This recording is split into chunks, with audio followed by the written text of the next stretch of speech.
Mr. Herrera, I have to interrupt you right now, and I apologize for that. We have to go to Israel. President Obama is now speaking. Wolf Blitzer, let's go to you.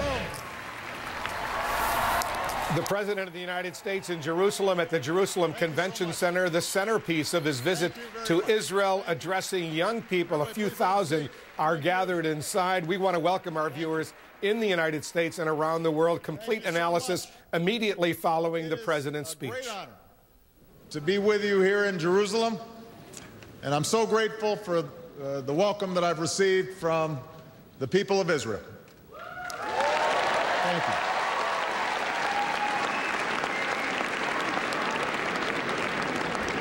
I bring with me the support of the American people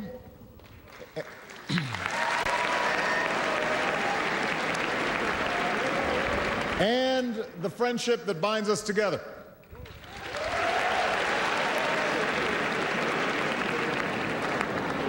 You know, over the last 2 days, I've reaffirmed the bonds between our countries with Prime Minister Netanyahu and President Perez. I've borne witness to the ancient history of the Jewish people at the Shrine of the Book, and I've seen Israel's shining future in your scientists and your entrepreneurs. This is a nation of museums and patents, timeless holy sites, groundbreaking innovation. Only in Israel could you see the Dead Sea Scrolls and the place where the technology on board the Mars rover originated at the same time.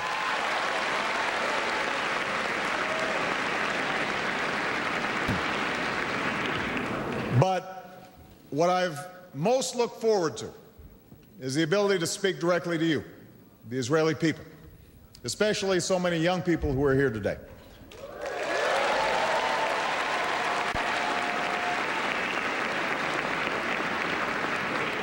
To talk about the history that brought us here today and the future that you will make in the years to come.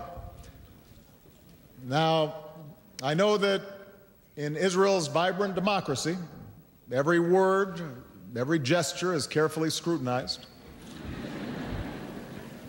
But I want to clear something up, just so you know. Any drama between me and my friend Bibi over the years was just a plot to create material for Eretz Nehederet.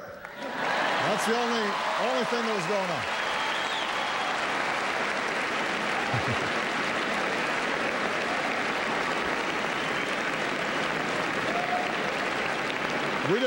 We just wanted to make sure the writers had good material. I also know that I've come to Israel on the eve of a sacred holiday, the celebration of Passover. And that is where I would like to begin today. Just a few days from now, Jews here in Israel and around the world will sit with family and friends at the Seder table and celebrate with songs, wine, and symbolic foods. After enjoying Seders with family and friends in Chicago and on the campaign trail, I'm proud that I've now brought this tradition into the White House. And I did so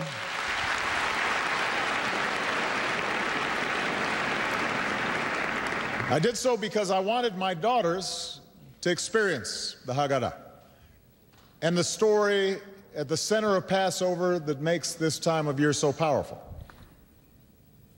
It's a story of centuries of slavery and years of wandering in the desert, a story of perseverance amidst persecution and faith in God and the Torah. It's a story about finding freedom in your own land. And for the Jewish people, this story is central to who you've become. But it's also a story that holds within it the universal human experience, with all of its suffering, but also all of its salvation. It's a part of the three great religions, Judaism, Christianity, and Islam, that trace their origins to Abraham and see Jerusalem as sacred. And it's a story that's inspired communities across the globe, including me and my fellow Americans. In the United States, a nation made up of people who crossed oceans to start anew, were naturally drawn to the idea of finding freedom in our land. To African Americans, the story of the Exodus was perhaps the central story, the most powerful image about emerging from the grip of bondage to reach for liberty and human dignity. A tale that was carried from slavery through the civil rights movement into today. For generations, this promise helped people weather poverty and persecution while holding on to the hope that a better day was on the horizon. For me personally, growing up in far-flung parts of the world and without firm roots, the story spoke to a yearning within every human being for a home.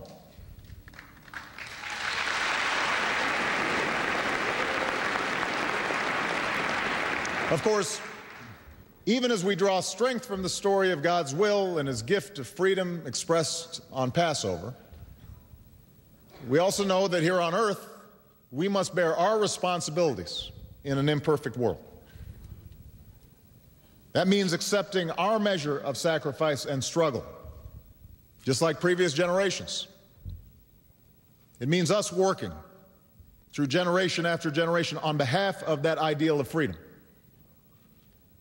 As Dr. Martin Luther King said on the day before he was killed, "I may not get there with you, but I want you to know that we as a people will get to the promised land."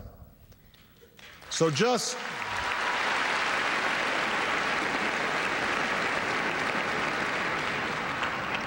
as Joshua carried on after Moses, the work goes on for all of you, the Joshua generation, for justice and dignity, for opportunity and freedom. For the Jewish people, the journey to the promise of the state of Israel wound through countless generations.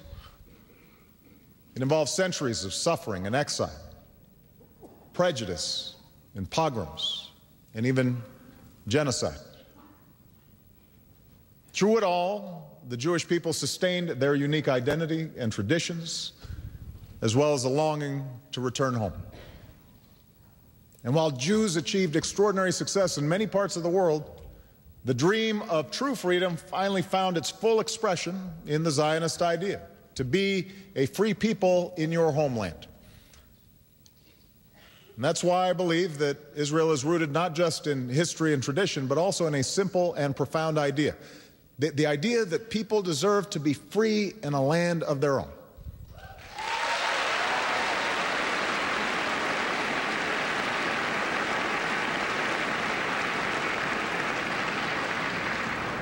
Over the last 65 years, when Israel has been at its best, Israelis have demonstrated that responsibility does not end when you reach the promised land. It only begins. And so Israel has been a refuge for the diaspora, welcoming Jews from Europe, from the former Soviet Union, from Ethiopia, from North Africa.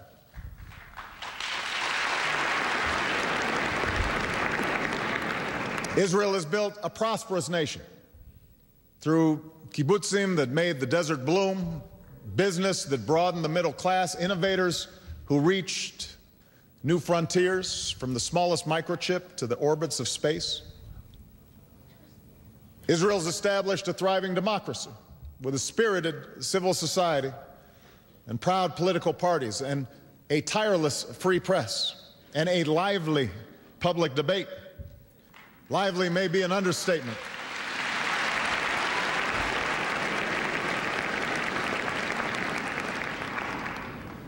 And Israel's achieved all this even as it's overcome relentless threats to its security through the courage of the Israel Defense Forces and the citizenry that is so resilient in the face of terror. This is the story of Israel. This is the work that has brought the dreams of so many generations to life. And every step of the way, Israel has built unbreakable bonds of friendship with my country, the United States of America.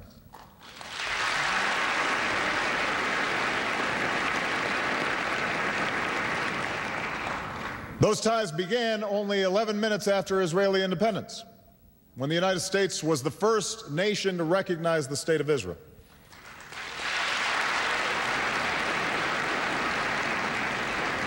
As President Truman said in explaining his decision to recognize Israel, he said, "I believe it has a glorious future before it, not just as another sovereign nation, but as an embodiment of the great ideals of our civilization."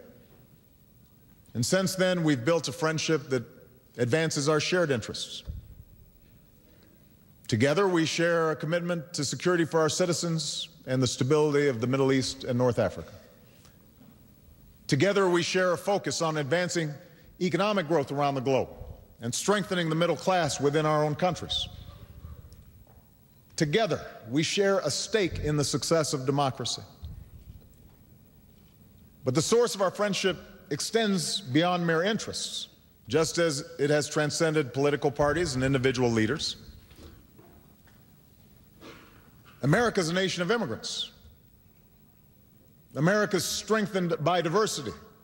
America is enriched by faith. We are governed not simply by men and women, but by laws. We're fueled by entrepreneurship and innovation, and we are defined by a democratic discourse that allows each generation to reimagine and renew our union once more. So in Israel, we see values that we share, even as we recognize what makes us different. That is an essential part of our bond.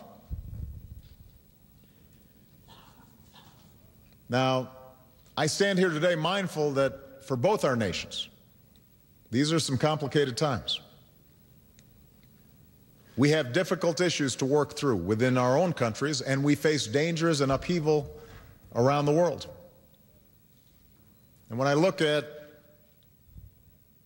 young people within the United States, I think about the choices that they must make in their lives to define who we'll be as a nation in this 21st century, particularly as we emerge from 2 wars and the worst recession since the Great Depression. But part of the reason I like talking to young people is because no matter how great the challenges are, their idealism, their energy, their ambition always gives me hope.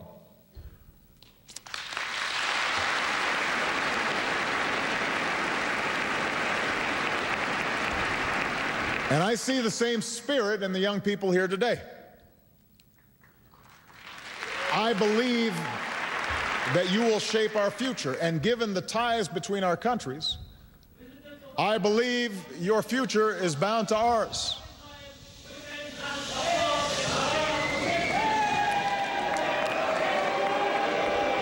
Oh, no.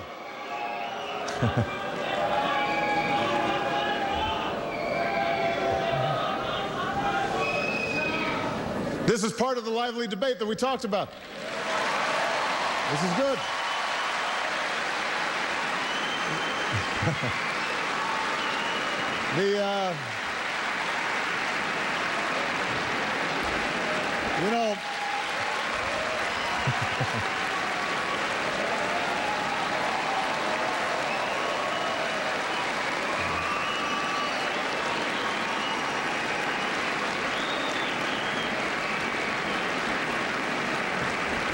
You know, I have to say we actually arranged for that because it made me feel at home. You know, I wouldn't feel comfortable if I didn't have at least one heckler.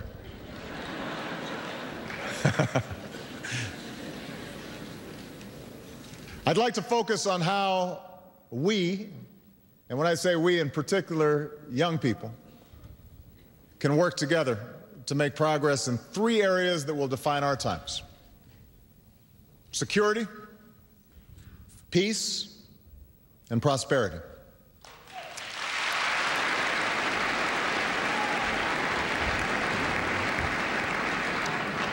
Let me begin with security. I'm proud that the security relationship between the United States and Israel has never been stronger. Never.